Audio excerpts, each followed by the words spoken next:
Major क्या करना है कि फॉर्म वैलिडेशन एक सीखनी है और एक हमने कंपोनेंट का लाइफ साइकिल क्या होता है ये सीखना है, ठीक है। तो पहले life cycle of component discuss करते हैं, ठीक है। जैसे ये कंपोनेंट है ना होम का, मैंने आपको बताया था एक कंपोनेंट अगर आप देखना चाहते हो कब कब रेंडर हो रहा है, ठीक है, तो आप कैसे देख सकते हो, यहाँ रिटर्न से ऊपर लगाते हो आप कंसोल और आप देखते हो ये कंसोल कब कब चल रहा है, ठीक है। F12 प्रेस करूँगा तो इनिशियली तो ये चलेगा ही चलेगा, रिफ़्रेश करो, इनिशियली कंपोनेंट रेंडर हो रहा है, ठीक है। मेन में आओ ज़रा, हमने इसका स्ट्रिक्ट मोड हटाया था ना, मैं लगा देता हूँ आज और आपको ये समझाता हूँ, 2 बार आ रहा है, सही है। अच्छा, अब एक कंपोनेंट इनिशियली रेंडर होता है हमें पता है, सही है ना। अब जब हम यूज स्टेट लगाते हैं, ठीक है, जैसे मैं लेट्स सपोज यहाँ पे एक यूज स्टेट लगाता हूँ काउंट करने के लिए, काउंट और set count equal to use state, और इसमें बाय डिफ़ॉल्ट रख दो 0 और यहाँ पे एक बटन लगाता हूँ काउंट प्लस 1, सही है। ये यहाँ पर काउंट प्रिंट कर लेता हूँ और इसके क्लिक करने पे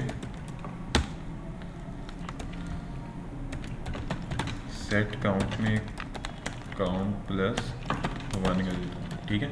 तो यहाँ पे आऊँगा ना, ये देखो, ठीक है, चल रहा है। एक कंपोनेंट लाइफ में 2 बार रेंडर होता है, ठीक है। रिएक्ट का जो कंपोनेंट है ना, एक वक्त में 2 बार रेंडर होता है। फिर जो जब जब यूज स्टेट की वैल्यू चेंज होती है तब कंपोनेंट री रेंडर होता है, ठीक है। जब जब रेंडर यूज स्टेट की वैल्यू चेंज होगी, क्योंकि मैंने आपको बताया था ना कि यूज स्टेट में अगर रियल टाइम पे फ्रंट एंड में चेंजिंग आ रही है ना, उसकी वजह ये है कि यूज स्टेट क्या करता है, उस कंपोनेंट को री रेंडर करता है बार बार, ठीक है। जब री रेंडर करता है ना, वो कंपोनेंट दोबारा से फिर फ्रेश होता है, फिर उसके ये हमें चेंजिंग नज़र आती है, सही है। अब लेट्स सपोज मैं इस होम का एक बनाता हूँ चाइल्ड कंपोनेंट, जैसे मैं यहाँ पर कॉल कर देता हूँ, हमने कोई बनाया हुआ बटन या कार्ड को ले लें या अबाउट का पेज खाली है, अबाउट को पकड़ते हैं।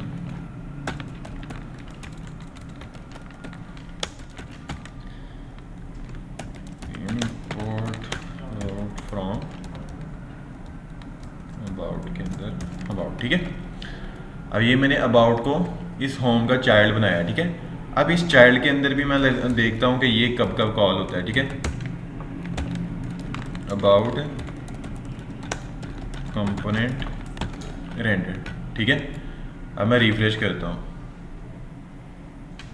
ये क्या कह रहा है, you render descendant routes about dot S x line number,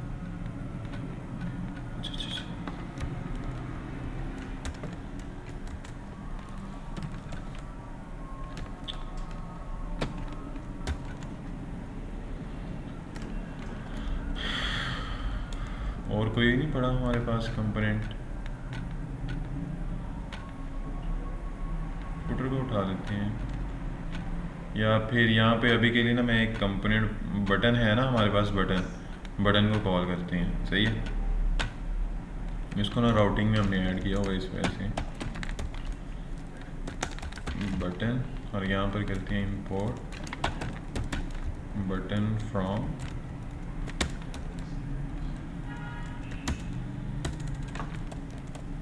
components में से बटन के अंदर बटन, ठीक है। तो ये बटन आ रहा है, सही है। अब इस बटन के अंदर मैं कंसोल लगाता हूँ बटन कंपोनेंट रेंडर,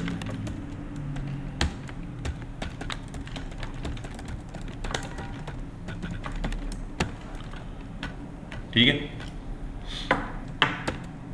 अब रिफ्रेश करो, कंपोनेंट रेंडर हुआ होम, सही है, और बटन कंपोनेंट भी रेंडर हुआ। अब ये काउंट जो है ये पेरेंट के अंदर लगा है, चाइल्ड के अंदर लगा, पेरेंट के अंदर लगा है ना। ये होम पेरेंट है जिसके अंदर मतलब जो टॉप पे है ना वो पेरेंट है, ये जो बटन है ना ये उसके अंदर आ रही है, उसका चाइल्ड कंपोनेंट है, ठीक है। अब पेरेंट कॉल हुआ तो चाइल्ड भी कॉल हो गया, बट पेरेंट के अंदर अगर कोई चेंजिंग हो रही है तो चाइल्ड दोबारा कॉल हो, ठीक है। ये हमेशा बात याद रखनी है कि अगर पेरेंट कंपोनेंट में स्टेट चेंज होती है ना, या कंपोनेंट री रेंडर होता है, सही है, तो उसके अंदर चाहे 1000 चाइल्ड्स भी लगे ना, वो सारे के सारे दोबारा री रेंडर होंगे, सही है। इसी तरह अगर मैं बटन के अंदर जाता हूँ और यहाँ पर जाके लगा देता हूँ यूज स्टेट, ठीक है, सेम काम हम क्या करते हैं, यहाँ पर भी कर देते हैं, इसमें 0 रखता हूँ,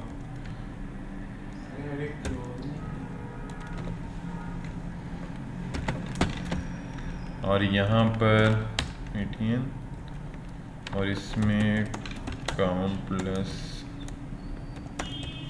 1 में काउंट प्रिंट कर दो, ठीक है। अब देखना है कि चाइल्ड में अगर चेंजिंग होती है पेरेंट कंपोनेंट री रेंडर होता है कि नहीं। अच्छा, ये इसके क्लिक पे क्या करना है, सेट काउंट, अब उसको पैरामीटर पास करने ना, तो हम फंक्शन बनाएंगे पहले। अब मैं करता हूँ, रिफ्रेश करो, इनिशियली दोनों रेंडर हुए, पेरेंट कंपोनेंट भी और चाइल्ड भी। अब ये कौन सा है, चाइल्ड वाला, चाइल्ड में मैंने चेंजिंग की, क्या पेरेंट कंपोनेंट कॉल हुआ है, नहीं, ठीक है। अगर चाइल्ड में चेंजिंग होगी ना तो पेरेंट कॉल नहीं होगा, बट अगर पेरेंट में चेंजिंग होगी, कंपोनेंट री रेंडर होगा, तो चाइल्ड भी दोबारा री रेंडर होगा। जैसे इसमें कर रहा हूँ तो ये देखो, पेरेंट कंपोनेंट भी रेंडर हो रहा है और चाइल्ड भी, लेकिन अगर चाइल्ड में कोई चेंजिंग करूँगा तो वो सिर्फ चाइल्ड ही रेंडर होगा, उसका पेरेंट रेंडर नहीं होगा। हाँ, अगर बटन कंपोनेंट के भी चाइल्ड्स होते हैं ना 2-3, तो वो रेंडर होने थे इसमें चेंजिंग होने पे, ठीक है। बट ये बटन जिसके अंदर कॉल हो रहा है ना पेरेंट में, वो री रेंडर नहीं होगा, सही है। अच्छा, अब हमने इसी तरह का ना कोई मैकेनिज्म लगाना है कि लेट्स सपोज, ये तो आपको समझ आ गया कि अगर पेरेंट में चेंजिंग होगी, मतलब पेरेंट री रेंडर होगा तो चाइल्ड्स भी री रेंडर होंगे, अगर चाइल्ड्स री रेंडर होंगे तो पेरेंट नहीं री रेंडर होगा, सही है। अच्छा, अब हमने क्या करना है कि मैं चाहता हूं कि ये कंपोनेंट है, ठीक है, ये मैंने बिल्कुल क्लीन कर दिया इसको, सही है, बस ये कंपोनेंट रेंडर हो। अब मैं कहता हूं कि ये कंपोनेंट है ना, जैसे ये स्क्रीन पे रेंडर हो तो मैं काम करना चाहता हूँ, कुछ भी काम करना चाहता हूँ, ठीक है। मतलब एक फंक्शन मैं एक ऐसा बनाना चाहता हूँ जिसको मैं कॉल ना करूँ, ठीक है। जब कोई सर्टेन एक्शन परफॉर्म हो वो फंक्शन खुद ही से कॉल हो जाए, ठीक है। ऐसा कोई मैकेनिज्म हमने जावास्क्रिप्ट में नहीं पढ़ा हुआ, अभी तक कोई भी नहीं पढ़ा, रिएक्ट में भी नहीं पढ़ा, ठीक है। अब ये काम करने के लिए ना पहले वाला तरीका भी आपको बताता हूँ मैं, और अब वाला भी बताता हूँ। पहले क्या होता था, इन्होंने ना रिएक्ट में बहुत सारे ना फंक्शन बना के दिए हुए थे, जैसे कंपोनेंट डिड माउंट, सही है, ये एक फंक्शन होता था, सही है। इसके अंदर हम एक कॉल बैक फंक्शन पास करते थे जो कब चलता था, जब कंपोनेंट माउंट होता था, मतलब माउंट का मतलब कंपोनेंट रेंडर हो रहा है, ठीक है। जब कंपोनेंट रेंडर होगा ना तो ये वाला फंक्शन चल जाएगा। ये पहले का तरीका बता रहा हूँ, पास्ट वे में इस तरह के ना उन्होंने बहुत सारे हमें फंक्शन दिए हुए थे, जैसे कंपोनेंट डिड माउंट, इसी तरह एक होता था कंपोनेंट विल रिसीव प्रॉप्स, ठीक है, एक ये फंक्शन होता था। इस फंक्शन के अंदर जो कॉल बैक फंक्शन मैंने पास किया है ना, ये तब चलता था जब कंपोनेंट को कोई प्रॉप्स आते थे, ठीक है, ये तब चलता था। इसी तरह एक फंक्शन था कंपोनेंट डिड अनमाउंट, ठीक है, ये तब चलता था जब कंपोनेंट अनमाउंट होता था, मतलब जब कंपोनेंट स्क्रीन से गायब होता है, ठीक है। जब ये होम मैंने खोला हुआ है ना, अभी तो ये रिएक्ट से डिसपियर हो चुकी है क्योंकि रिएक्ट काफ़ी आगे फास्ट हो चुकी है, अपडेट हो चुकी है, अब ये रिएक्ट में लाए नहीं करते। बट अगर हम बात करें ना 2020 में, तो इसी तरह काम होता था। इस तरह इन्होंने बहुत सारे 50 से 100 फंक्शन इस तरह के थे जो अपनी अपनी एक्शंस बनाते थे। मतलब जैसे कंपोनेंट डिड माउंट है, मतलब इनके वर्ड से ही ना, इनके फंक्शन के वर्ड से बंदे को अंडरस्टैंडिंग हो जाती थी कि ये कब चलेगा, सही है। इसमें क्या होता था, ये देखो, सिंपल सा इसका सिंटैक्स है। हम क्या करते थे, कंपोनेंट को फंक्शन को इसी तरह कॉल करते हैं ना, इसमें हम इसको कॉल करके ना एक कॉल बैक फंक्शन इसको पास करते हैं। मैंने बताया था ना, एक फंक्शन को पास किए जाने वाला फंक्शन कॉल बैक फंक्शन कहलाता है। अब ये कॉल बैक फंक्शन चलता था तब था जब ये फंक्शन कॉल होता था, और ये फंक्शन कब कॉल होना था, जब कंपोनेंट ने रेंडर होना था। ठीक है, इस तरह इन्होंने बहुत सारे मैकेनिज्म बना के रखे हुए। ठीक है, अब की दुनिया में ना इन्होंने क्या किया है, अब रिएक्ट के लेटेस्ट वर्जन में उन्होंने ये सारे फंक्शंस के अगेंस्ट एक ही फंक्शन इंट्रोड्यूस कर दिया, उसको हम कहते हैं यूज इफेक्ट। क्या कहते हैं? Use effect. ये भी एक फंक्शन ही है, जिस तरह ये मैं कॉल कर रहा हूँ ना, उसी तरह देखो ये भी कॉल कर रहा हूँ। ठीक है, अब इसमें भी उन्होंने कहा सेम, जिस तरह आप इनको फंक्शन पास करते हो ना, कॉल बैक फंक्शन, इसने भी सेम पास करना है। आप बेशक बाहर एक फंक्शन बना लें, वो इसको पास कर दें, ठीक है, या फिर इसके अंदर बना लें, बात सेम है। सही है कि नहीं? अब लेटेस्ट रिएक्ट में वो जो 50 से 100 फंक्शन थे ना, उसके अगेंस्ट सिर्फ उन्होंने ये फंक्शन निकाल दिया हुआ है, जो हम इंपोर्ट कहाँ से करते हैं, रिएक्ट में से। यहाँ देखो, import use effect from react. Use state भी इसी तरह इंपोर्ट करते थे ना, इसी तरह यूज इफेक्ट को भी रिएक्ट में से इंपोर्ट करेंगे। ये भी रिएक्ट का एक बिल्ट इन हुक है। सही है, आपने ये बात याद रखनी है, जितने भी फंक्शंस के स्टार्ट में यूज आता है ना, यूज, उसको हम हुक कहते हैं। क्या कहते हैं?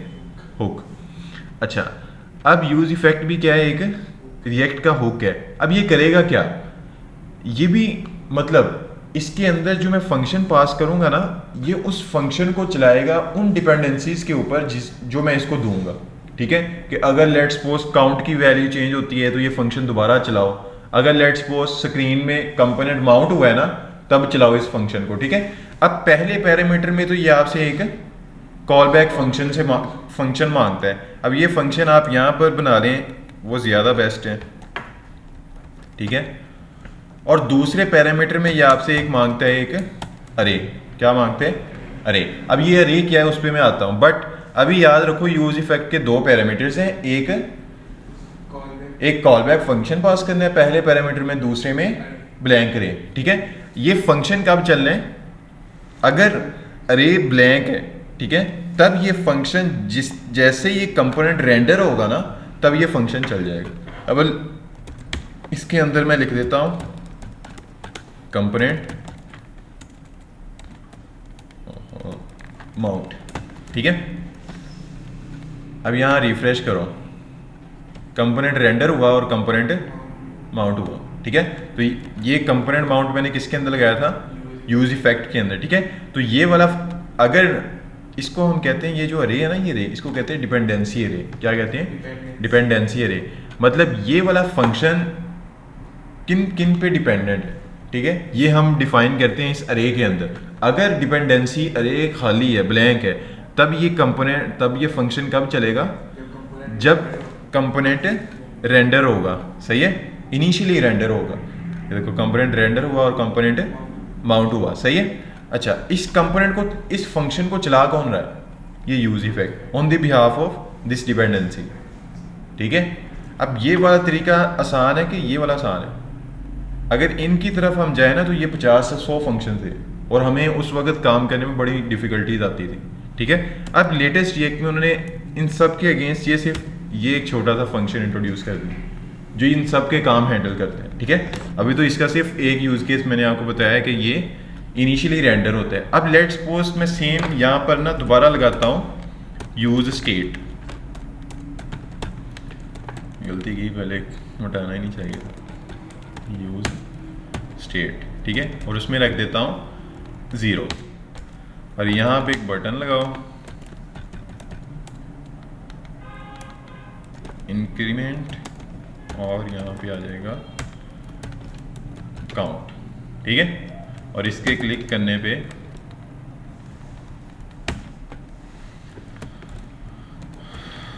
सेट काउंट में काउंट प्लस 1 कर।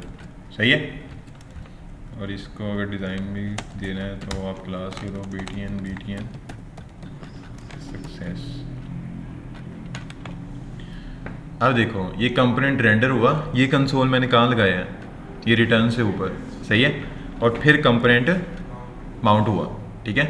हालांकि मैंने कंपोनेंट माउंट का कंसोल ऊपर लगाया, बट मैंने बताया था ना जब कंपोनेंट रेंडर होगा फर्स्ट टाइम तब ये उसके बाद यूज इफेक्ट चलेगा, सही है। इसीलिए हम ये रिटर्न से ऊपर कंसोल लगा के चेक करते हैं कि कंपोनेंट कब कब रेंडर हो रहा है, ठीक है। अच्छा, अब मैं क्या करता हूँ, स्टेट की वैल्यू को चेंज करता हूँ। क्या हुआ, कंपोनेंट री रेंडर हुआ ना, लेकिन यूज इफेक्ट चला दोबारा नहीं चला, ठीक है। इससे क्या समझे कि अगर यूज इफेक्ट की डिपेंडेंसी क्या है, ब्लैंक है, तब इसमें लिखा हुआ फंक्शन कॉल बैक फंक्शन ये जब कंपोनेंट इनिशियली रेंडर होगा ना फर्स्ट टाइम से, ये तब चलेगा। उसके बाद अगर स्टेट की वैल्यू चेंज होने से कंपोनेंट री रेंडर होता है ना तो ये नहीं चलेगा। अगर मैं रिफ्रेश करता हूँ फिर तो डेफिनेटली चलेगा ही ना, फिर तो पूरी स्क्रीन ही दोबारा आ रही है। देखो कंपोनेंट रेंडर हुआ और कंपोनेंट माउंट हुआ। अब मैंने स्टेट की वैल्यू चेंज की, कंपोनेंट री रेंडर हुआ है बट यूज इफेक्ट दोबारा नहीं चला, सही है। समझ आ गई कि नहीं। अच्छा, अगर मैं ये पास ही ना करूं ये वाली अरे, फिर क्या होगा, रिफ्रेश करो, कंपोनेंट रेंडर हुआ, कंपोनेंट माउंट हुआ, और फिर क्या हुआ, कंपोनेंट रेंडर हुआ, कंपोनेंट माउंट हुआ, फिर रेंडर हुआ, फिर माउंट हुआ। अगर आप ये डिपेंडेंसी अरे नहीं ना देते इसको दूसरे पैरामीटर में, फिर इस कंपोनेंट में जब भी कोई चेंजिंग होगी ना ये दोबारा चले, सही है। इसलिए हम हमेशा डिपेंडेंसी पास करते हैं, या वो ब्लैंक होती है या इसके अंदर कोई ना कोई डिपेंडेंसी देते हैं हम, सही है। वो मैं अभी आपको सिखाऊंगा, बट ये इसका यूज़ केस पता चल गया।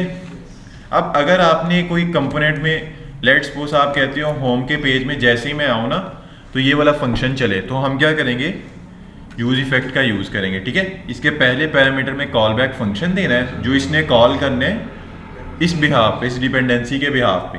अगर दूसरे पैरामीटर में आपने डिपेंडेंसी अरे देनी है, और अगर ये एम्प्टी है तो इसने ये फंक्शन कब चलाना है, जब उसने इनिशियली रेंडर होना है, सिर्फ फर्स्ट टाइम, ठीक है। फिर ये कंपोनेंट चाहे 1000 बार भी री रेंडर हो रहा है ना स्टेट की वैल्यू से, ये दोबारा नहीं चलेगा, सही है।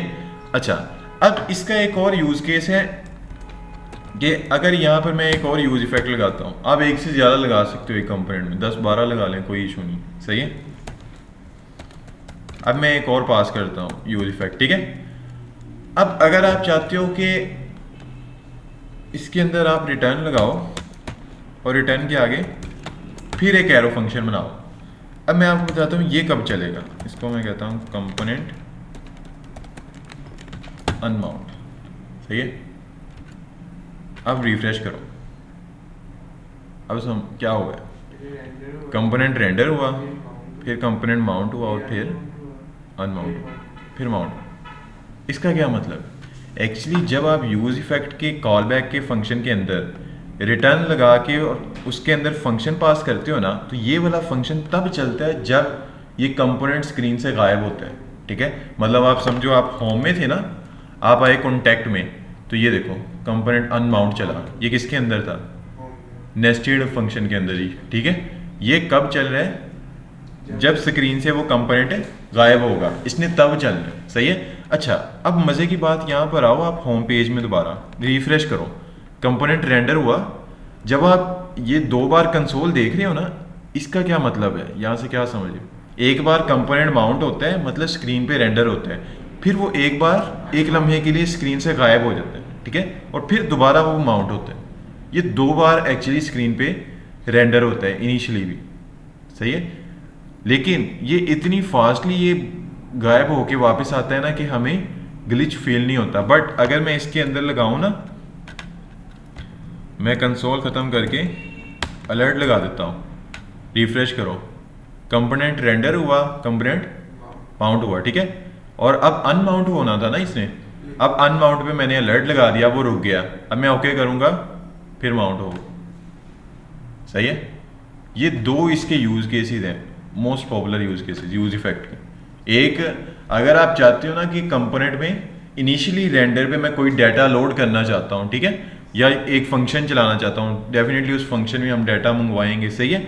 तो हम क्या करेंगे, यूज इफेक्ट में डायरेक्ट कॉल बैक फंक्शन पास करेंगे और डिपेंडेंसी अरे ब्लैंक छोड़ देंगे। बट अगर हम चाहते हैं कि अगर वो कंपोनेंट स्क्रीन से गायब हो रहा है, ठीक है, फिर मैं कोई काम करना चाहता हूँ, फिर हम क्या करेंगे, उसके कॉल बैक फंक्शन के अंदर रिटर्न लगाएंगे और फिर एक एरो फंक्शन पास करेंगे। ये फंक्शन कब चलेगा, जब वो कंपोनेंट स्क्रीन से गायब होगा। ठीक है, समझ आ गई कि नहीं? अच्छा, अब इनके एक यूज़ केसेस मैं आपको बताता हूँ कि ये यूज़ कहाँ कहाँ पे होते हैं। ये वाला जो यूज़ इफेक्ट है ना, अच्छा इसको भी टेस्ट कर लेते हैं, अनमाउंट को, वो दोबारा नहीं चल रहा। ठीक है, समझ आई? वो नहीं ना चलेगा क्योंकि कंपोनेंट तो यहाँ पर ही है। सही है। अच्छा, अब ये वाला जो यूज़ केस है ना इसका, कि इनिशियली रेंडर पे ये वाला फंक्शन चला रहा है। एक्चुअली जब आप लेट्स सपोज फेसबुक पे आप जाते हो, आपको होम पेज पे पोस्टें मिलती हैं ना, ये होता क्या है कि उन्होंने इसी तरह जैसे ही वो पेज चलता है ना, अब ये रिएक्ट जो है ये फेसबुक ऑन करती है, इसको उन्होंने इंट्रोड्यूस की हुई है। उन्होंने होम पेज पे जैसे ही आप नेविगेट करते हो ना, तो ये इसी तरह यूज इफेक्ट लगा के इस फंक्शन के अंदर वो डाटा लोड करते हैं। ठीक है, डाटा मंगवाते हैं। इसी वजह से जैसे ही आप पेज पे जाते हो डाटा आता है और आपको शो हो जाता है। सही है। फिर वो डिपेंडेंसी में दे देते हैं कि अगर यूज़र स्क्रॉल कर रहा है तो और से और लेके आते जाओ। फिर अगर आप कोई सर्टेन एक्शन ले रहे हो उस पर, उसके बिहाफ पे इसको दोबारा चलाते हैं। ठीक है, ये इसका बहुत मतलब पॉपुलर यूज़ केस है। 90 to 95% हम इसको इसी काम के लिए यूज़ करते हैं कि जैसे ही यूज़र पेज पे आए ना, लेट्स सपोज होम पेज पे ही आया है, तो मैं इस पेज पे प्रोडक्ट्स दिखाना चाहता हूँ अपनी, वो प्रोडक्ट्स में इस यूज इफेक्ट के फंक्शन के अंदर मंगवाऊँ, क्योंकि ये फंक्शन है तो इनिशियली रेंडर पे चलना है ना, तो फिर ये मैं मंगवाने की लॉजिक यहाँ पर ही कर लूँगा। ठीक है, और इसका यूज़ केस क्या है कि लेट्स सपोज, ये वैसे हम बहुत कम यूज़ करते हैं बट मैंने पढ़ा दिया, ये लेट्स सपोज आप यूनिवर्सिटी के लिए अप्लाई कर रहे हो। सही है। अब उनके फॉर्म आपको पता है काफ़ी लेंथी होते हैं। अब उसमें 40-50 इनपुट्स थी, आपने फिल की, फिर आपने कोई इन्फॉर्मेशन देखने के लिए पेज से दूसरे पेज पे नेविगेट किए। अब जब दूसरे पेज पे जाओगे तो वो फॉर्म क्या हो जाएगा, ब्लैंक हो जाएगा। ठीक है, इसलिए हम क्या करते हैं, जैसे ही यूज़र उस फॉर्म को फिल किया हुए फॉर्म को छोड़ता है ना, मतलब दूसरे पेज पे जाने लगता है, हम वहाँ पे उसको अलर्ट करते हैं। ठीक है, अब देखो वो एक फॉर्म से नेविगेट कर रहा है दूसरे कंपोनेंट के अंदर, मतलब एक कंपोनेंट से दूसरे कंपोनेंट के अंदर जा रहा है। अब जो फॉर्म वाला कंपोनेंट है वो अनमाउंट होगा ना, वो अनमाउंट पे हम क्या करेंगे, यहाँ पे अलर्ट लगा देंगे कि अगर आप नेविगेट करोगे तो फॉर्म ब्लैंक हो जाएगा। ठीक है, अब अगर वो कैंसिल करेगा तो हम उसको फॉर्म वैसे ही रहने देंगे, अगर वो ओके कहेगा तो हम जाने देंगे। ठीक है, ये दो इनके मोस्ट पॉपुलर यूज केसेस हैं। अच्छा, अब हम इसकी डिपेंडेंसी की बात करते हैं, ये वाली। सही है, ये कहाँ यूज़ होगी, ये ब्लैंक रे। अब लेट्स सपोज इतना तो हमें पता चल गया कि अगर डिपेंडेंसी रे ब्लैंक है तो इसने इनिशियली रेंडर पे चलना है। ठीक है, जब फर्स्ट टाइम कंपोनेंट रेंडर हो। अब इसके अंदर अगर आप मैं पास कर देता हूँ ना काउंट को, अब मैंने कह दिया कि ये फंक्शन है डिपेंडेंट है किस पे, काउंट पे। अब होगा क्या, रिफ्रेश करो, कंपोनेंट रेंडर हुआ, माउंट हुआ, अनमाउंट हुआ, और इसको मैं अभी के लिए खत्म कर देता हूँ। कंपोनेंट रेंडर हुआ, कंपोनेंट माउंट हुआ। ठीक है, मतलब ये वाला फंक्शन चला है। अब मैंने इसको डिपेंडेंसी में क्या पास किया था, काउंट। अब जब भी काउंट की वैल्यू चेंज होगी ना, वो माउंट दोबारा होगा, वो यूज इफेक्ट के अंदर लिखा हुआ फंक्शन दोबारा चलेगा। ठीक है, ये देखो, कंपोनेंट री रेंडर हुआ और कंपोनेंट माउंट हुआ। सही है। इसी तरह आप लेट्स सपोज कोई और भी डिपेंडेंसी आप कहते हो कि जैसे किसी पर्टिकुलर चीज़ की वैल्यू चेंज होती है, ये लेट्स सपोज कंपोनेंट को भी आप कंडीशनलाइज कर सकते हो। आप कहते हो हेडर अगर शो हो रहा है तो इसको री रेंडर करो, अगर नहीं होता तो ना करो। इस तरह बहुत सारी आप डिपेंडेंसी यहाँ पर दे सकते हो। ठीक है, but most of the cases हम 5 से ज़्यादा डिपेंडेंसी देते नहीं है। सही है, उससे फिर परफॉर्मेंस गिरती है। सही है, वैसे मोस्ट ऑफ द केसेस हम डिपेंडेंसी ब्लैंक ही छोड़ते हैं, लेकिन इन केसेस अगर हम चाहते हैं कि ये वाला फंक्शन जो है, जैसे मैंने आपको बताया ना फेसबुक पे, अब वो पोस्टें आप मंगवा रहे हो, यूज़र रिफ्रेश भी तो करता है ना। अब रिफ्रेश पे भी क्लिक करने पे वो क्या करते हैं, फंक्शन को दोबारा चलाते हैं, दोबारा पोस्टें आती हैं। ठीक है, वो बटन की जो लॉजिक है वो डिपेंडेंसी में पास कर देते हैं हम, सही है, इस तरह से ये काम करता है। अब लेट्स सपोज हम क्या करते हैं, ये तो आपको समझ आ गया, क्लियर है ना यूज इफेक्ट। अच्छा, अब मैं आपको ये यूज करके भी दिखा देता हूँ। लेट्स सपोज कंपोनेंट माउंट हुआ, अनमाउंट हुआ और माउंट। मैं अनमाउंट के अंदर क्या देता हूँ, अलर्ट कर देने, if you exit this page all the data is clear, ठीक है। अब देखना, रिफ्रेश करता हूँ,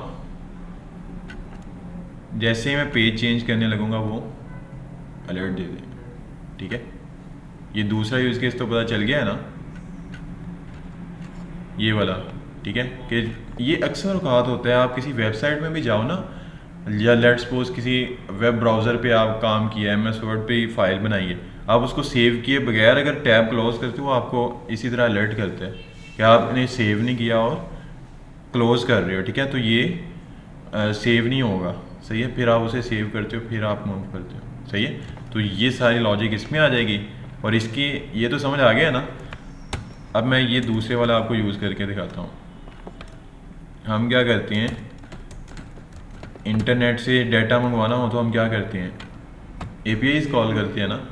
तो हमारे पास एक लाइब्रेरी है, फेक स्टोर API, क्या है, फेक स्टोर, यहाँ पे आप चले जाएं। इन्होंने ना टेस्टिंग पर्पस के लिए ना कुछ APIs बना के रखते हैं, ये APIs का पूरा टॉपिक है जो हम पढ़ेंगे, ठीक है। बट अभी के लिए सिर्फ टेस्टिंग पर्पस के लिए कि हम चाहते हैं कुछ डाटा हम मंगवाना चाहते हैं, सही है। मैंने आपको समझाया था ना कि हमारे सॉफ्टवेयर की 3 लेयर्स होती हैं, फ्रंट एंड, बैक एंड और डेटाबेसेस। अब फ्रंट एंड पे जितना भी डाटा आ रहा होता है वो कहाँ से आ रहा होता है, डेटाबेस से, ऐसे ही है ना। फ्रंट एंड रिक्वेस्ट करते हैं बैक एंड को, बैक एंड रिक्वेस्ट करते हैं डेटाबेस को। अब फ्रंट एंड जो रिक्वेस्ट करते हैं ना बैक एंड से कि मुझे ये चीज़ें देखनी है, वो रिक्वेस्ट जाती है API के थ्रू, किसके थ्रू, API के थ्रू, सही है। अब वो APIs अभी हमने बनाना नहीं सीखी, ठीक है। अब अभी हम सिर्फ as a front end developer सोच रहे हैं। अब फ्रंट एंड डेवलपर की क्या जॉब होती है, उसने APIs भी कॉल करके देखनी है, सही है, कि डाटा सही करेक्ट आ रहा है कि नहीं आ रहा, सही है। अब वो APIs अभी हमने नहीं बनाए, तो हम ये थर्ड पार्टी यूज़ कर लेते हैं सिर्फ अपने फ्रंट एंड को टेस्ट करने के लिए कि वो सही बना है कि नहीं। मैं क्या करता हूँ, इनकी डॉक्यूमेंटेशन में जाता हूँ। अब ये एक प्लेटफॉर्म है जिन्होंने ना अपने से कुछ APIs बना के रख दिए हैं, जिनको अगर हम हिट करते हैं ना, कॉल करते हैं, तो हमें कोई ना कोई डाटा ये देते हैं, फेक डाटा, सही है। वो इसलिए करते हैं ताकि हम अपने फ्रंट एंड को टेस्ट कर सकें वो सही चल रहा है कि नहीं, API कॉल उस पर सही हो रही है। बाद में हम क्या करेंगे, इनकी APIs को हटा के अपनी APIs लगा देंगे, सही है। अच्छा, अब हम क्या करते हैं, जैसे ये एक URL है, फेच प्रोडक्ट्स कर लें, यूजर्स कर लें, यूज़र कर लेते हैं। ये API है, इसको अगर मैं कॉल करता हूँ ना, तो ये देखो ये मुझे क्या दे रहा है, कितने यूजर्स का डाटा दे रहा है,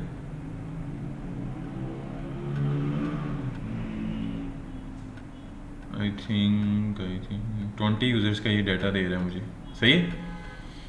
वो डाटा की शेप क्या है, अरे है, उसके अंदर ऑब्जेक्ट्स हैं, हर यूज़र का एक ऑब्जेक्ट, ठीक है।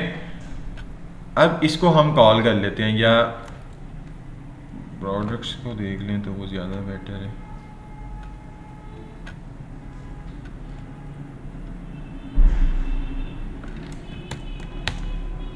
ये देखो, हर API पे हिट करने पे क्या हो रहा है, मुझे एक फेक डाटा मिल रहा है, सही है। अब कल को मैं क्या करूँगा, इसको अभी के लिए सिर्फ फ्रंट एंड टेस्टिंग पर्पस के लिए ये कॉल्स कर लूँगा, बट जब मैं कल को अपना बनाऊँगा ना बैक एंड, तो इनकी APIs के अगेंस्ट मैं अपनी APIs कॉल कर दूँगा, ठीक है।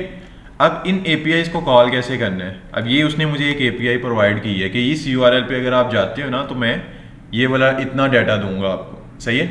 अब मैं क्या करूँगा, एक फंक्शन बनाऊँगा यहाँ पे, ये मैंने आपको जावास्क्रिप्ट में सिखाया भी था एपीआई कॉल करना। मैं कहता हूँ फेच डाटा फ्रॉम इंटरनेट, सही है। उसमें मैं क्या करता हूँ, एक फंक्शन लिखता हूँ। इस फंक्शन, अब देखो ये ना एपीआई कॉल करने का एक सिंटैक्स है। फंक्शन आपने बना लिया, इस फंक्शन ने क्या करना है, इंटरनेट से डाटा लेके आना है। अब इसकी लॉजिक कैसे लिखनी है, अब देखो थोड़ा टेक्निकली सोचो। आप एक यूआरएल को कॉल करोगे, सही है। अब इंटरनेट पे रिक्वेस्ट जानी है, हो सकता है कि जब वो रिक्वेस्ट जा रही हो तो इंटरनेट ऑफ हो जाए, तो एरर आने का चांस है ना। तो एरर को किस तरह से हम हैंडल करते हैं, फिर ट्राई कैच लगा के, सही है। कि अगर एरर आता है तो एरर है मतलब मेरी एप्लीकेशन ना क्रैश करे। टेक्निकली तो अगर मैं ट्राई कैच के बगैर लगाऊंगा और एरर आ जाता है बिटवीन, जब रिक्वेस्ट जा रही है तो दरमियान में एरर आ गया तो क्या होगा, मेरी एप्लीकेशन क्रैश कर जाएगी, ठीक है। वो जिस तरह ब्लैंक हो जाती है ना एप्लीकेशन, वो हो जाएगी। फिर मैं क्या करूँगा, इससे बचने के लिए लगा दूंगा ट्राई कैच, सही है।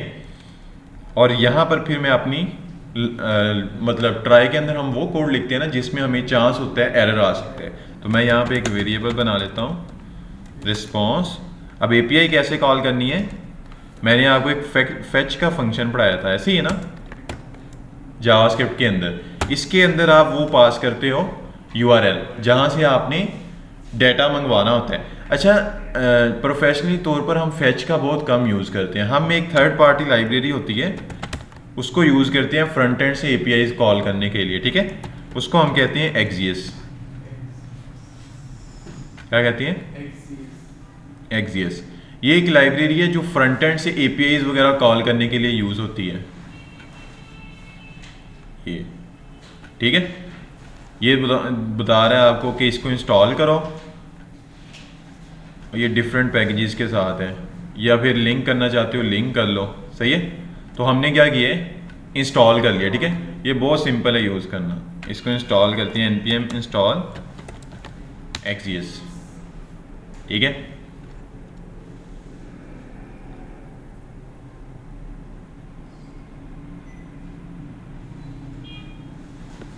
अभी इंस्टॉल हो गई, मैं अपनी ऐप को दोबारा चला लेता हूँ।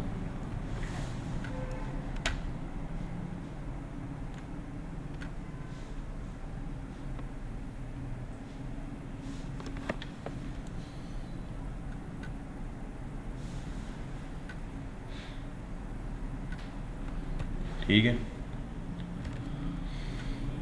अब इसको यूज़ कैसे करना है कि ये जो फेच का हम फंक्शन यूज़ कर रहे हैं ना, बस इसकी जगह हमने एक्सियस को इंपोर्ट करना है। एक्सियस के फंक्शन मतलब फेच के फंक्शन को एक्सियस के फंक्शन के थ्रू रिप्लेस कर लेना। मैं ना आपको आपने लिखना है एक्सियस, ठीक है।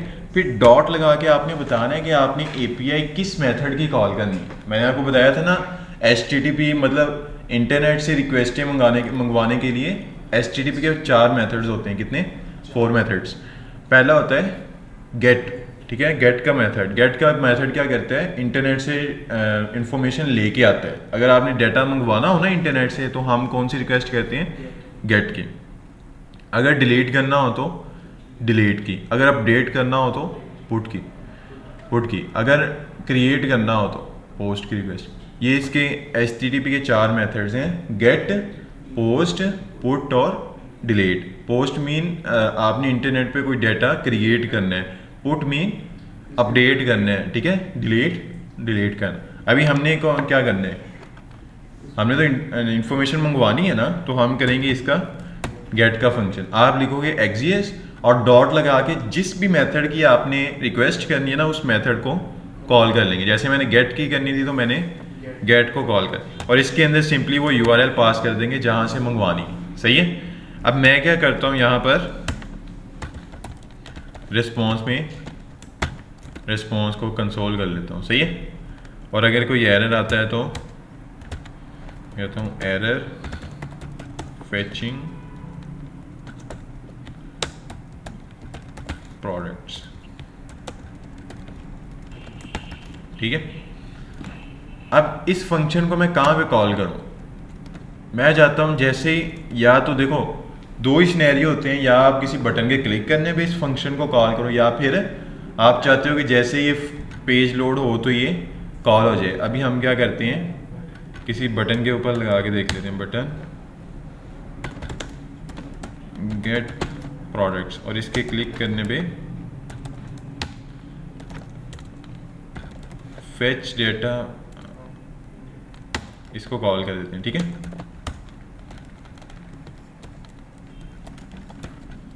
रिफ्रेश करो, कंपोनेंट रेंडर हुआ, गेट प्रोडक्ट्स। अभी क्या आ रहा है, एक उसने प्रॉमिस मुझे दिया है, ठीक है, और उसकी स्टेट क्या है, पेंडिंग। सही है, मतलब मैंने आपको प्रोमिस का बताया था ना कि आप प्रॉमिस क्या होते हैं एक्चुअली, आपने लेट्स सपोज दराज से कोई चीज़ मंगवाई है ना, तो उसकी 3 स्टेट्स होती हैं, या वो आपको फुलफिल मिल जाए, ठीक है, कि आपने कोई चीज़ मंगवाई, कोई प्रोडक्ट मंगवाई, वो आपको सक्सेसफुली पहुंच गई, ये उसकी स्टेट होती है फुलफिल, ठीक है, या फिर रिजेक्ट हो गई है, ठीक है, कि आपने कोई प्रोडक्ट लेने की ख्वाहिश की है बट उनके पास नहीं है, उन्होंने रिजेक्ट कर दिया आपकी ख्वाहिश को, तो ये दूसरी स्टेट होती है, फुलफिल्ड और रिजेक्टेड। तीसरी स्टेट क्या होती है कि वो अभी प्रोसेस में होती है, ठीक है, उसको हम पेंडिंग स्टेट कहते हैं। ये 3 स्टेट्स होती हैं जब भी आप डाटा मंगवाते हो, ठीक है, ये रियल वर्ल्ड में भी ऐसे ही होता है, 3 स्टेट्स होती हैं, और इधर कोडिंग की दुनिया में भी अगर आपको कोई प्रॉमिस आ रहा है ना, इसका मतलब उसकी 3 स्टेट्स होंगी, ठीक है, या पेंडिंग होगा, या फुलफिल्ड होगा, या रिजेक्ट हो जाएगा। सही है, अब यहाँ पर अगर आप देखो ना, जब भी आप कोई ऐसा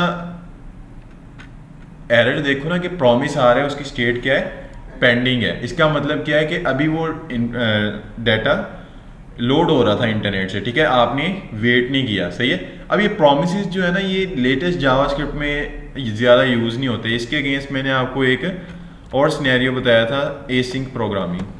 क्या बताया था, एसिंक प्रोग्रामिंग। एक्चुअली हम वेट नहीं कर रहे थे, तो हम यहाँ पे वेट लगा दें।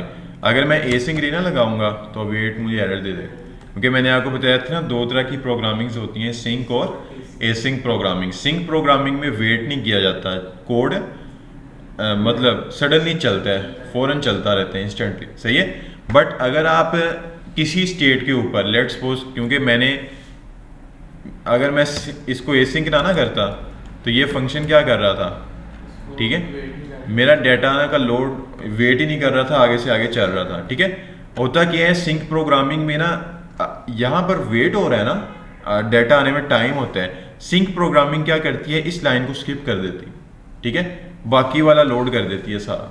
सही है, बट ए सिंक में क्या होता है, हम वेट करवा सकते हैं किसी पर्टिकुलर लाइन पे, अगर आप चाहते हो कि जब इसका रिस्पॉन्स आए तब बाकी कोड चले, फिर हम उस कोड को एसिंक बनाते हैं, और फिर जिस भी लाइन में आपने वेट करवाना है उसके साथ वेट लगा दें, बट उसको पहले एसिंक मार्क करना ज़रूरी कि अब ये एसिंक प्रोग्रामिंग का पार्ट है। सही है, अब अगर मैं आता हूँ ना, रिफ्रेश करता हूँ, गेट प्रोडक्ट्स, अब ये देखो डेटा आ गया। सही है, रिफ्रेश करो, गेट प्रोडक्ट्स, ये थोड़ा टाइम लगा और डाटा आ गया। अब डाटा में क्या क्या है, एक ऑब्जेक्ट है, ठीक है, मतलब रिस्पॉन्स में मैंने स्टोर कर लिया ना, इसका जो भी जवाब आ रहा है वो मैंने रिस्पॉन्स के अंदर स्टोर कर लिया। ठीक है, अब उस रिस्पॉन्स में क्या है, एक ऑब्जेक्ट है। ठीक है, मेरा डाटा मुझे कहाँ पे मिल रहा है, इस ऑब्जेक्ट की डाटा की की के अंदर, ये 20 प्रोडक्ट्स हैं। सही है, ये जो कन्फिग वगैरह है ना, ये जब आप अपनी एपीआईज बनाओगे ना, फिर आपको ये पता चलेगा ये कन्फिग क्या है, हेडर्स क्या है, रिक्वेस्ट क्या है, ये स्टेटस कोड क्या है, ये भी आप समझोगे जब आप अपनी एपीआईज बनाओ। बट अभी हमारा वो टॉपिक नहीं है एपीआई का, हम क्या कर रहे हैं, एक फेक डाटा स्टोर कर रहे हैं, मंगवा रहे हैं। ठीक है, तो आपने ये समझना है कि रिस्पॉन्स में हमें एक ऑब्जेक्ट मिलता है, उसकी डाटा की के अंदर मुझे मेरा रिक्वायर्ड डाटा चाहिए। ठीक है, बाकी ये जो एडिशनल इन्फॉर्मेशन है ये मुझे नहीं चाहिए, तो मैं इसको कैसे गेट करूँगा, रिस्पॉन्स डॉट डाटा। अब डॉट जब भी लगाना है, मैंने बताया था उससे पहले ऑप्शनल मार्क लगाना है। अब रिफ्रेश करो, गेट प्रोडक्ट्स, आगे देखो 20 प्रोडक्ट्स मेरी हैं, एक रे है उसके अंदर 20 ऑब्जेक्ट्स हैं। अब ये अगर मैंने यहाँ फ्रंट एंड पे शो करनी है तो क्या करूँगा, अभी तो ये देखो मैं क्या कर रहा हूँ, बटन के क्लिक करने पे मंगवा रहा हूँ। अब मैं कहता हूँ कि बटन, अब फेसबुक पे ही अगर आप सोचो आप जाते हो फेसबुक पे, आप बटन पे तो नहीं ना क्लिक करते, आपको तो पहले से सारी पोस्टें लोड हुई मिलती हैं, ऐसी है ना। फिर वो क्या करते हैं, अब मैं चाहता हूँ जैसे मैं इस पेज के ऊपर आऊँ ना तो प्रोडक्ट्स लोड हो जाएं, सही है। फिर क्या करेंगे, यूज इफेक्ट लगाएंगे, सही है। यहाँ पे हम यूज इफेक्ट लगाएंगे, उसको एक कॉल बैक फंक्शन पास करेंगे, ठीक है। और यहाँ पर डिपेंडेंसी क्या देंगे, ब्लैंक, ठीक है, ताकि सिर्फ इनिशियली रेंडर पे ये फंक्शन चले। और इसके अंदर मैं क्या करता हूँ, फेच डाटा फ्रॉम इंटरनेट के फंक्शन को कॉल कर देता हूँ, सही है। तो अब अगर मैं यहाँ पे आऊँगा ना, रिफ्रेश करूँगा, आइए देखो, मुझे नहीं करना पड़ा, वो खुद ही डाटा आ रहा है, मुझे क्लिक नहीं करना हो, सही है। अब इस डाटा को अगर यहाँ पे शो करना है तो क्या करें, रिस्पॉन्स डॉट डाटा में मुझे डाटा मिल रहा है ना। अब इसको मैं एक वेरिएबल के अंदर स्टोर कर लूँगा, ऐसी है ना।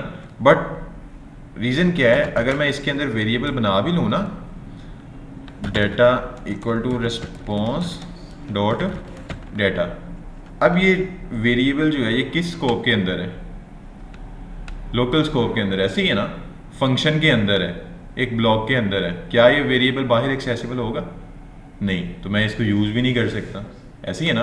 फिर हम इसको कैसे हैंडल करें, बट ये डाटा मुझे बाहर चाहिए, बाहर मैंने लूप करके इसको शो करना है।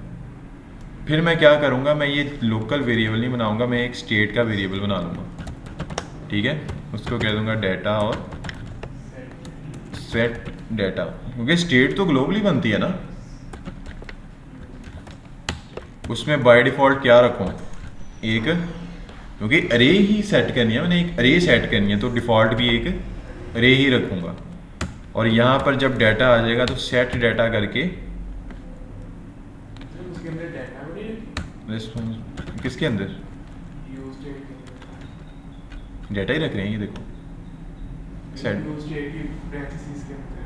यहाँ पर नहीं, क्योंकि देखो बाय डिफ़ॉल्ट तो नहीं ना कुछ मेरे पास आया, वो तो जब ये फंक्शन चलेगा तब मुझे मेरे पास डाटा आएगा, ठीक है, फिर मैं सेट करूँगा। लेकिन जब मेरे पास डाटा नहीं है तब मैं ब्लैंक रे रख दूँगा, ताकि अगर मैं इस पर लूप लगाता हूँ तो मेरी लूप क्रैश ना करे, सही है। फिर जब डाटा आ जाएगा जैसे, उसको मैं सेट करवा दूँगा। एक ये भी यूज़ केस है यूज स्टेट का, कि हमें इस तरह से भी ग्लोबली डाटा को एक्सेस करना हो तो हम स्टेट बना लेते हैं, सही है। अच्छा, अब सिंपली क्या करना है, डाटा में मुझे डाटा आ जाएगा, उसको लूप कर देंगे नीचे, इन दोनों को हटा दो, यहाँ पे लगाओ। अच्छा, यहाँ पे जावास्क्रिप्ट लिखनी है तो कर्ली ब्रेसेस और डाटा डॉट मैप, उसके अंदर कॉल बैक फंक्शन पास करेंगे और फिर रिटर्न लगाएंगे। इसमें मैं बताऊँ डाटा क्या करेगा, मुझे अरे है, अरे का 1 बाय 1 हर इंडेक्स का डाटा मुझे पहले पैरामीटर में पास करेगा, उसको मैं आइटम के नेम से रिसीव करता हूँ और दूसरे में इंडेक्स मिल जाएगा, सही है। यहाँ पे क्या करूँगा, सिंपली डाटा में यहाँ क्या क्या आ रहा था, सिर्फ टाइटल और डिस्क्रिप्शन शो कर लेते हैं, ठीक है, टाइटल और डिस्क्रिप्शन, ठीक है।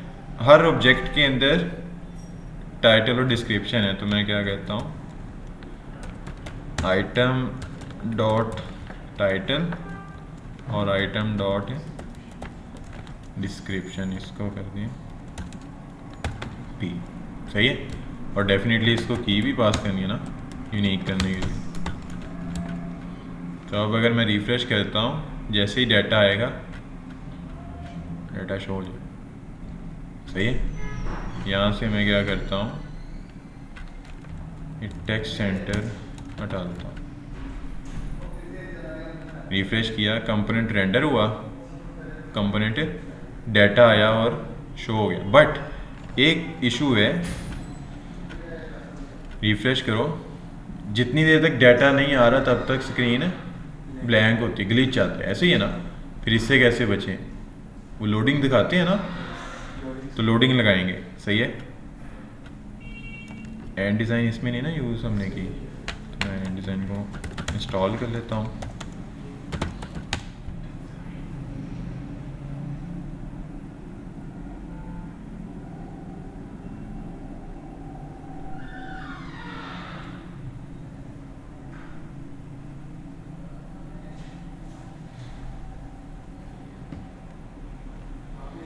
ये तो समझ आ गई है ना यूज़ इफेक्ट की, भूलेगा तो नहीं ना कभी। इसकी जितनी प्रैक्टिस कर लो ये काम है। यूज स्टेट और यूज इफेक्ट, ये दो बहुत इंपॉर्टेंट बुक्स हैं।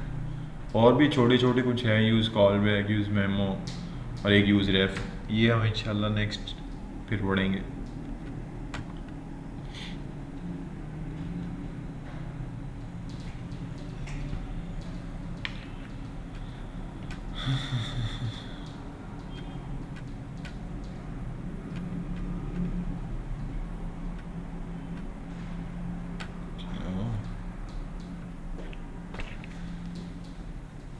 मोबाइल मेरा यहाँ पे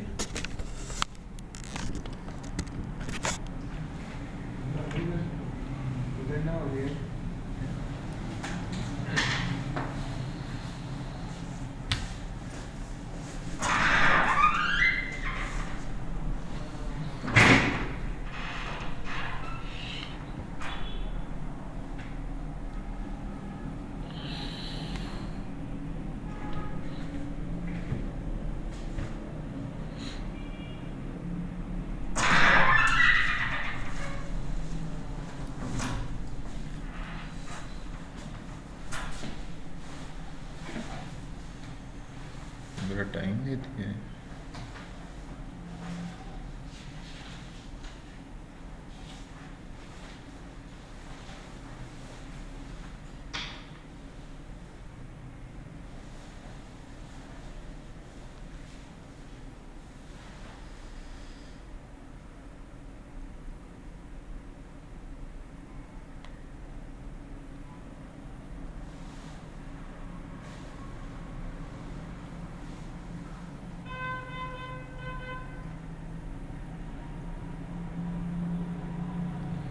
हुई इंस्टॉल, ठीक है।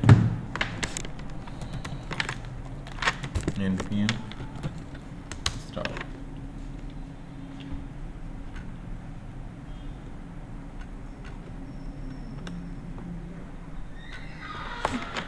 यहाँ पे सिंपली क्या करेंगे,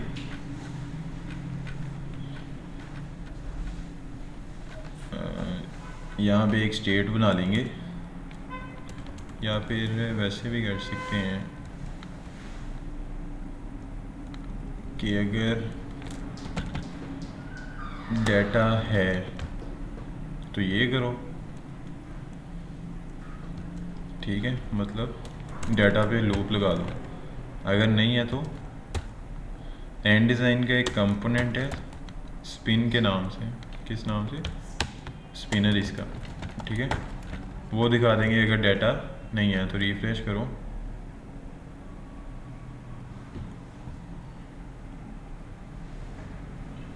चलो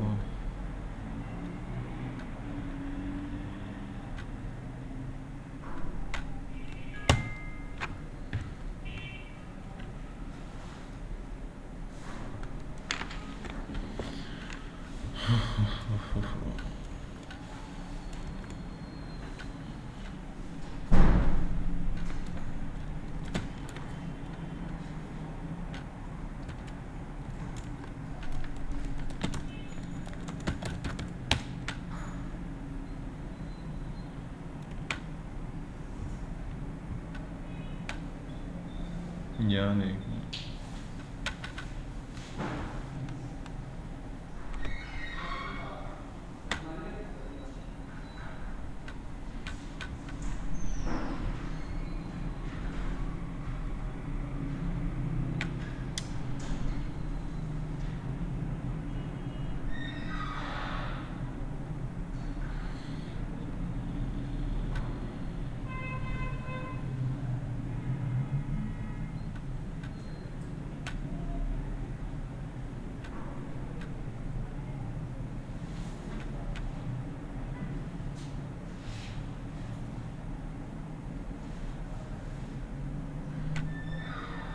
रिफ्रेश करो, नहीं है स्पिनर।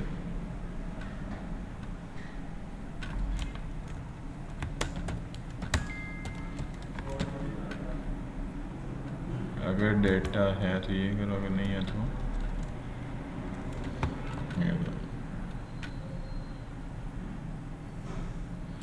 या इसको इस तरह से भी हैंडल कर सकते हैं। इसका एक और ब्लॉक होता है ना, फाइनली आप यहाँ पे एक स्टेट बना लो जो हम यूज़ करते हैं, इसको कह दो लोडिंग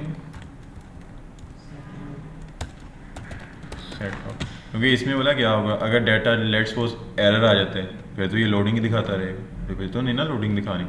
तो हम यहाँ पे क्या कहेंगे, जब रिक्वेस्ट गई है उससे पहले लोडिंग को ट्रू कर देंगे, और अगर कोई एरर आता है या फिर, क्योंकि फाइनली का ब्लॉक ट्राई सक्सेस होने पे भी चलता है और एरर आने पे भी चलता है, ऐसे ही है ना, हमने दोनों केसेस में लोडिंग को फॉल्स करना है, ठीक है। तो वो फाइनली में हम लोडिंग को फॉल्स कर देंगे, और यहाँ पे आके हम कहेंगे अगर लोडिंग है तो लोडिंग ट्रू है तो लोडिंग दिखाओ, और अगर लोडिंग फॉल्स है तो डाटा दिखाओ। सही है। तो अब ये देखो लोडर आ रहा है, रिफ्रेश करो, जैसे ही डाटा आता है तो ख़त्म हो जाता है। अब इसको अगर आप और करना चाहते हो तो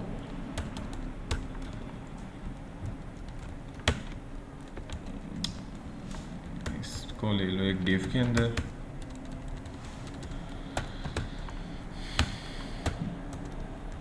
इसका क्लास नेम विड्थ फुल, और इसको कह दो टेक्स्ट सेंटर, तो आई थिंक ये सेंटर में चला जाएगा। सही है। और इसको मार्जिन वाई एक्सिस से 5 दे दो, रिफ्रेश, लोडिंग हुई, और जैसे ही डाटा आता है तो लोड कर दो। अब ये 20 है, अगर लेट्स सपोज मैंने 20 नहीं शो करनी, मैंने 5 शो करनी, फिर हम अरे को अगर कट करना हो तो हम क्या करते हैं, एक स्लाइस का हमने पढ़ा था फंक्शन, जब अरे के मेथड्स हमने पढ़े थे, एक स्लाइस का फंक्शन होता है, मैं यहाँ पे हाँ स्लाइस कर दूंगा कि अरे के 0 इंडेक्स से लेके कहाँ तक कट करो, 5 तक। सही है। यहाँ पे देखो सिर्फ 5 आ रही हैं। सही है। बट एक चीज़ है कि पीछे से हमें 20 आ रही हैं, हम शो 5 कर रहे हैं, तो ये थोड़ा कॉज गलत है। ये जब हम अपना बैकएंड लिखेंगे ना, तब तो हमने टेबल्स में डाटा शो करना है ना, जो प्रोफेशनली हम टेबल में डाटा शो करते हैं, तो हम क्या करेंगे, एक सारा डाटा नहीं मंगवाते बैकएंड, वे सारे में हो सकते हैं 1000 डॉक्यूमेंट्स हो, फिर वो डाटा आने में टाइम लगेगा। सही है। नॉर्मली जो प्रोफेशनल है ना होस्टिंग्स, उनमें अगर 10 सेकंड से ज़्यादा लगता है ना टाइम डाटा आने में, तो वो ब्लॉक कर देते हैं वेब को। इस वजह से फिर हम क्या करते हैं, डाटा की ना पेजिनेशन लगाते हैं। सही है। मतलब अगर मैं आपको दिखाऊँ ना,